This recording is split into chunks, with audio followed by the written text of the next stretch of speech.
none of us is as smart as all of us.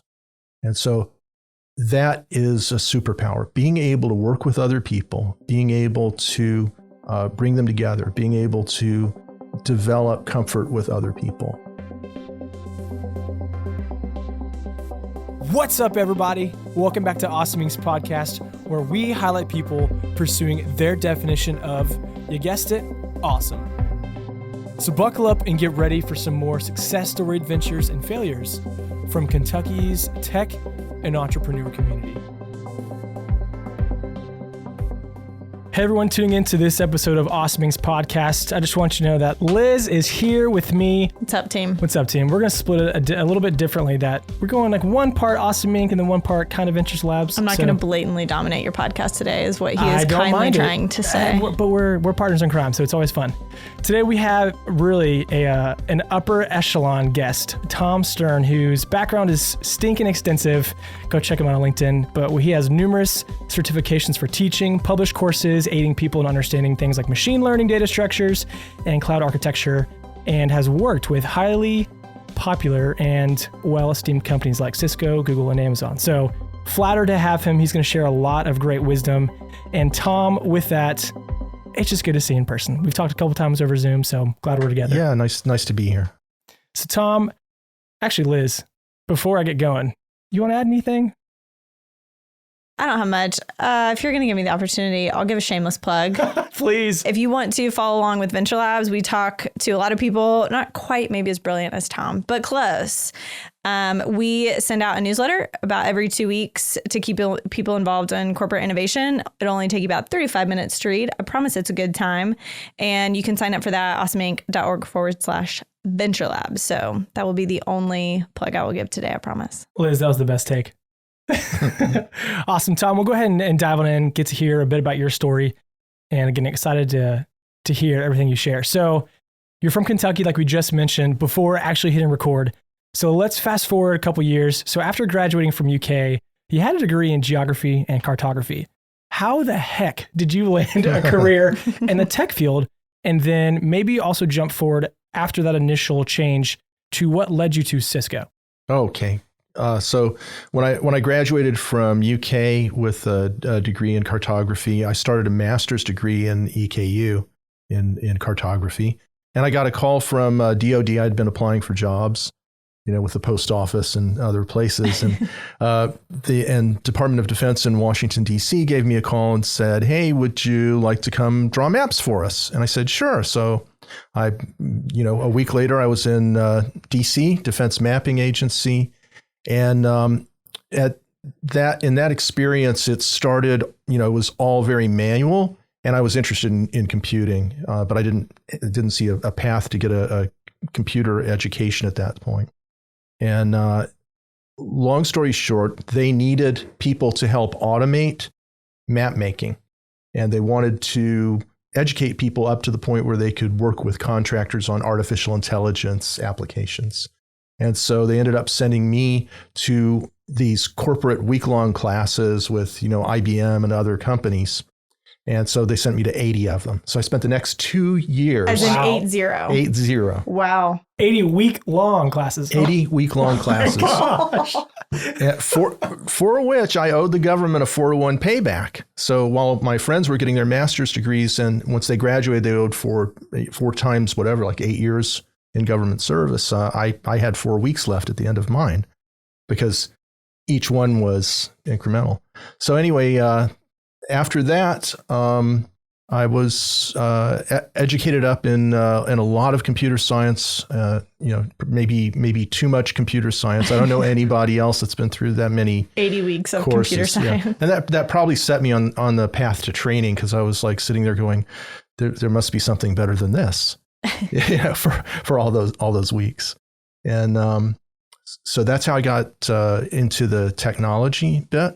Had some experience with government contractors that were developing stuff. And then at one point, one of my coworkers who worked for an outside tech company, he looked at me and he said, why are you sitting here watching me work when you could go out and be doing stuff? And within a week, I was at a startup in California. it had that much of an impact that you said, okay, I'm done. I'm moving. I was like, there's probably more that I could do. I'm doing something good. I'm doing something good here, but I have all this knowledge and I'm using like a small percentage of it. And, there's probably greater options available. And so, I thought California, that would be cool. Yeah. Cheers to that friend. Yeah, very much so. I could almost even stop and dive into the other classes. 80 weeks, that's a lot. So now you're at a startup in California. Can you walk us through a bit of what that was like with your first experience in the tech scene, and then maybe how that again led to Cisco? Because I know that's where some of your big impacts in your industry and teaching and really the work that you've written started from. So I worked for a startup in Fremont, California, and they were kind of a start down, actually. So, so I was there for a bit. We're going to use that from here on out. And what happened was that company took PCs, wrote PC applications that plugged into like corporate networks, so that instead of people buying like expensive IBM terminals and other specialized equipment, they could get a PC and then load some software on it and cut the cost radically. So that's what I was doing. So they had me doing networking program between PCs and mainframe computers and that type of thing. And I remember a bunch of bizarre experiences there. And one was when a guy got back from Germany, and he had written a demo for a product, and he wrote it while he was on the plane to Germany. He sent it to management, and when he got back off the plane in California, before he got to his home, he was getting support calls. They had actually taken the prototype and shipped it. Oh my gosh. Yeah.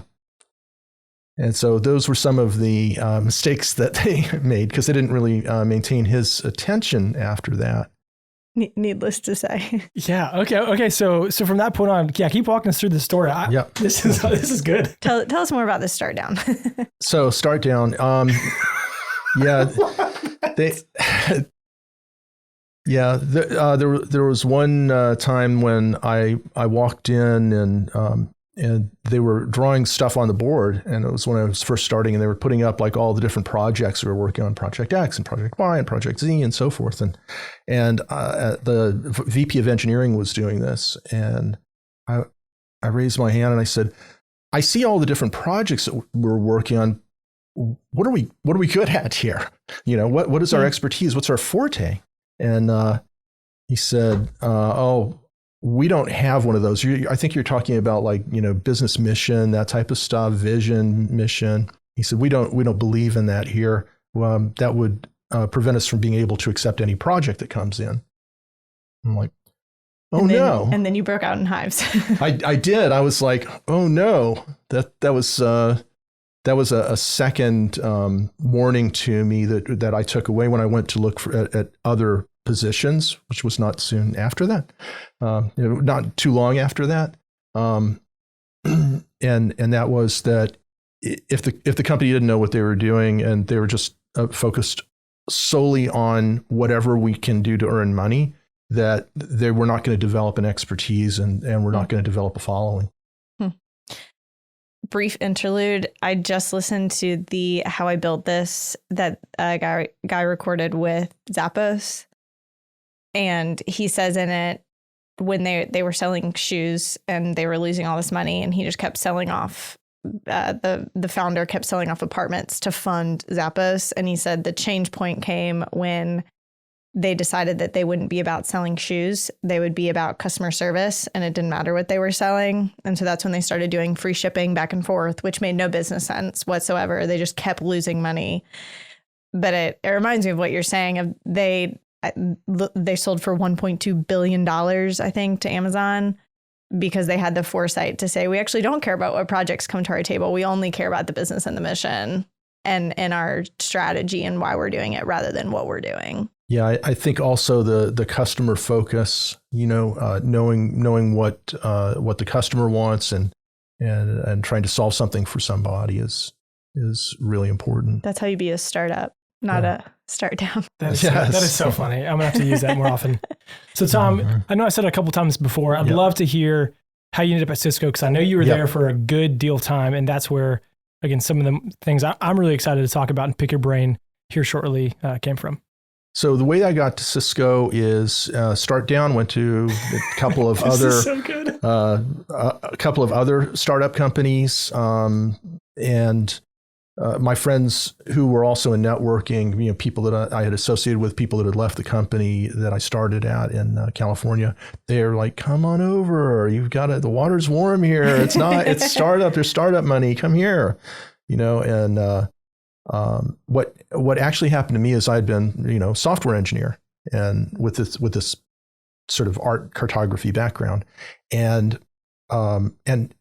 every time I did something, they're like, "That's great. Go do it again over here. Go do that software thing that you just did. Do it again over here. Oh, do it over here." And so I found myself writing the same code over and over and over again. And I just needed blinders. It was like, I was like, I can't do this again. And I know some people are cut out for that. And some of my friends in software engineering, they love doing the same thing and making it a little bit better and perfecting it. But that wasn't me. And so I took a bunch of personal growth workshops in California. And after one of these particularly long and transformational workshops, I came out speaking. I was like, I want to communicate with people.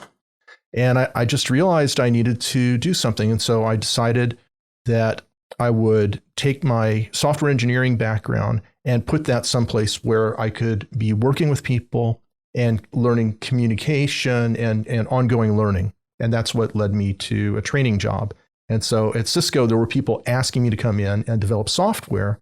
And I said, how about this? And so I joined when it was about 1,000 people. I think I was like 1060, something like that. And then immediately I was out on the road teaching. And so I delivered classes, and delivering classes taught me what was wrong with the classes that I was delivering, because I had to make it a great experience, and I had to get the competency and the skills replicated in my audience. And I knew that was the job, no matter what props they gave me. And so I started to develop my own stuff. And then other trainers asked me for my stuff. And pretty soon I was an instructional designer.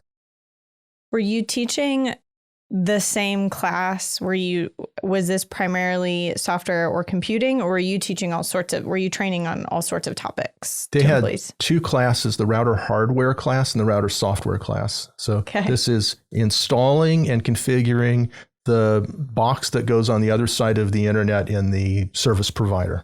Okay. And they were a hardware company when I joined them, and they turned into a software company. And you were there for 18 years? 18 years, yeah. Wow. How big were they when you left? 72,000 people. Wow. Yeah. You watched 71,000 people. I mean, that's incredible. Not many people, I think, will ever be able to say they've witnessed that amount of growth in their career.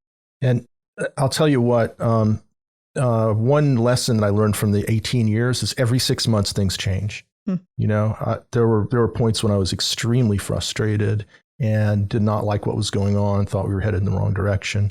And my two walkaways from the whole experience were, first of all, wait 6 months, because it's probably going to change. The business is going to change. If it's alive and it's a startup or a growing company, things are dynamic. And then the second thing that I learned is have your values. The company's stating their mission, they're stating their values. And if your values align with top leadership and with where the company's headed, everything else will work out. Everybody will align up over time. I think our generation could afford to hear that once or twice. I think we panic, freak out, quit jobs pretty quickly. I know I need to hear that. I love my job, Brian, in case you're listening. I'm not thinking about leaving, but I'll stay another 6 months. Yeah, I'm thinking of the obvious startup that's in our space right now, helping with COVID-19. Mm-hmm. There's so much that we've watched them change. So really cool. Yeah, I could almost hit stop right there, but we're going to keep going. So after Cisco, again, you were there for 18 years. We just talked about the growth. Pretty incredible. You bounced around a few times from company to company until you started your company, Myoshine. And in between, like you just said, you spent a lot of time teaching, curriculum, helping people. Is that where you would say your aspirations for teaching came from Cisco and the companies you bounced in between and on? Yeah, I would say that what I wanted to do at first, I was sort of like my motivation and my drive with software was to see the result. I wanted to make something happen and see it, the end game, and when I went into training, it was seeing the lights go on. You communicate and people understand. And the great thing about technical training is they don't just understand, they go out and they have different lives. They can get jobs, they can get better jobs, they can have different experiences, they can have better work experience. So that's what motivated me about training to begin with. And then with instruction, I started to realize that was a force multiplier. Like if I create this stuff and if I do, say, train the trainer or I motivate other people to be great instructors, then it starts to spread. And then it ends up training, thousands of people and hundreds of thousands and millions of people. And so, I've written over 80 classes now. And so there are millions of people over the world that are trained up in different technologies that pass through my hands. And because of that, they have, better life experience. So that's what motivates me. That's so cool. I'm curious, and this is off script, but are there things about human behavior, how humans learn? This is going to be way too broad of a question, but what were some of the biggest things you've learned about human behavior and how people learn in teaching and creating so many classes? Are there just some tried and true principles that you're like, you can't convince me otherwise of this after what I've seen? I am non-traditional in that respect. So I know there are people that are experts in the study of adult learning, and there are a couple of different disciplines there, and I've learned about that. But my belief is that it's about the experience. It's about making it relatable. It's when people feel that there is a safe space for them to admit their ignorance and to open up and to be able to learn. It's at that point that change happens. And so I think that making people feel safe and understood and allowing it to be okay not to know. And I think that's a key. Man, that is so good. I think I appreciate, if I can be so bold, I don't really know you, but you are a developer. I feel like you're a very logically minded person, very straightforward. You speak very kindly, but like straightforward.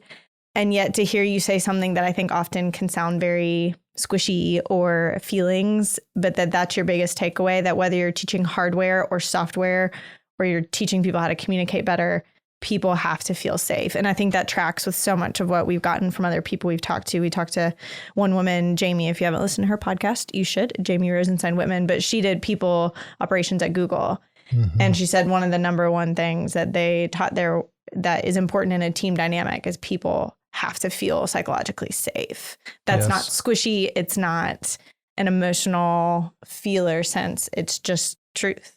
I think in a startup, also, there's this sense of being on the edge, and at risk, and maybe I'll have to go look for a job tomorrow, and that can be exciting or fearful, and so I think it's important to understand that and to create the flexibility for people to face that circumstance and to face it together.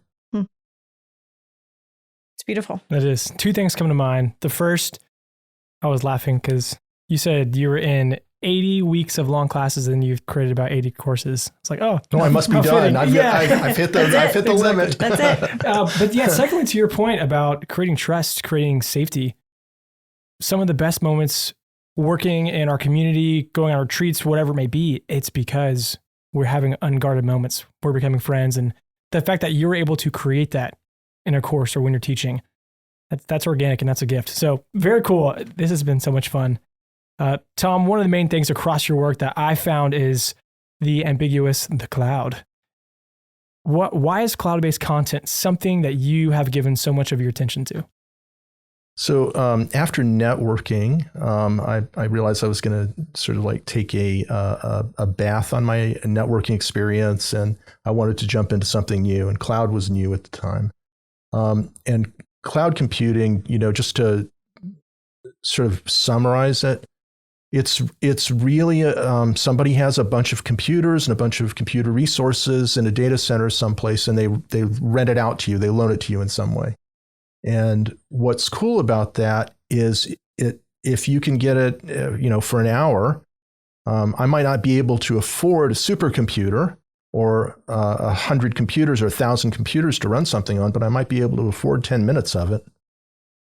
And so it's a leverage. And so that's one of the things that interest me, is that it's a game changer. But if you think about it, it's not just a technology game changer. It is a life game changer. And if you go back and look like before cell phones, and then the emergence of cell phones, and then data, and how the internet has blown up, and what variety it has brought to our lives, including in the pandemic, that we're able to relate now, that we're able to work virtually, that's the game change that was possible because of this innovation. And it came out of a sense of really generosity. I think that people had material that they had collected, and they needed to share it. They wanted to share it with others. I think it's a very generous view of it as well. I think so often we're scared of what happens because of technology, or maybe it started with nefarious reasons. I don't know that I'd ever knew or thought of it that way, that the cloud enables us to be generous in ways that was never possible before. You don't have a piece of paper that your lesson plans are on anymore. You have a file that you can share, so that someone who's teaching the same content 7 states away, maybe you could share it with them. And all the great companies that I've worked for, they have that in common. It's about bringing value to the planet. And I think that's what individuals, when they're working in a company, what they really want. They want the paycheck, and they want some fulfilling experience. They want to grow their career, but also at the end of the day, they want to be connected to humanity and have some way to further that. And there's so much more that we can do when we work together. Amen. We just pack up and go home after that. Tom, our goal is we want to educate the people listening, whether they're a founder, they're an investor, they are somebody who just think of great ideas in the shower, and that's the one time they actually think for their day. We want them to have something to take away and hopefully apply to their life, either professionally or from some productivity standpoint. Based on your experience, where is an area you could say most people could grow if they did this? Okay, so I'm going to answer it might seem a little peculiar given my background experience, but I think that in teams, one of the greatest takeaways that I've had from my career has been that none of us is as smart as all of us. And so that is a superpower. Being able to work with other people, being able to bring them together, being able to develop comfort with other people, which starts, I think, with having comfort with yourself, and then projecting that, and then relating to people. That can overcome things that technology can't, because there's sort of like layers of different ways to deal with things. For example, in training, let's say I walk in and I'm trying to teach a class, and the lab doesn't work. Oops, are we going to stop the class? No, I've still got the training objectives. I've still got the people there. I've still got a commitment to them. So I'm going to find a way around that. And let's say that the training material doesn't arrive, or I don't know it, or I've got to teach a class that I haven't had time to study on. Well, then I'm going to rely on the people in the room. I'm going to syndicate the responsibility, because I'm teaching experts anyway. They're all experts. Everybody's an expert. All we need to do is work together, and we can have a great experience. And so that's what I would suggest, is learn to work with other people and learn to make them successful. I'm in this weird state right now where I'm so jacked, I want to rip a door off a frame, but I'm also like into my feels. Tom, this is special, man. Yeah. This is great.